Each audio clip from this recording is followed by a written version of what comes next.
नमस्कार शेतकरी मित्रांनो, कांदा उत्पादक शेतकरी मित्रांसाठी आजची सगळ्यात मोठी बातमी. शेतकरी मित्रांनो, आजचे म्हणजेच दिनांक 12 मार्च 2026चे कांदा बाजारभाव जाहीर झाले आहेत.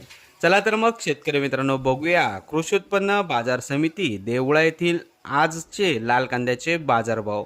देवळा कृषी उत्पन्न बाजार समितीमध्ये आज लाल कांद्याची आवक 4,760 क्विंटल एवढी बघायला मिळाली. लाल कांद्याला बाजारभाव मिळाला आहे.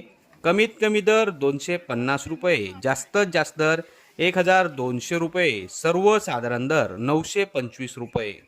सर्व शेतकरी बांधव यांनी आपला शेतीमाल विक्रीस आणताना योग्य ती प्रतवारी करून विक्रीस आणावा. विक्री केल्यानंतर हिशोबाची पट्टी घेऊन बाजार समिती कार्यालयात रोख स्वरूपात पेमेंट घ्यावे. परस्पर रोख स्वरूपात पेमेंट घेऊ नये. पेमेंट मिळाल्यास बाजार समितीस नोंद करावी. तर शेतकरी मित्रांनो, हे होते आजचे लाईव्ह कांदा बाजारभाव. व्हिडिओ आवडल्यास व्हिडिओला लाईक करा आणि या माहितीला जास्तीत जास्त शेतकरी बांधवांबरोबर शेअर करा. आपल्या जिल्ह्यातील जवळच्या बाजार समितीचे नाव व्हिडिओमध्ये कमेंट करा आणि आपल्या जवळच्या बाजार समितीचाही पुढच्या व्हिडिओमध्ये समावेश केला जाईल. भेटूया पुढच्या व्हिडिओमध्ये. जय जवान जय किसान.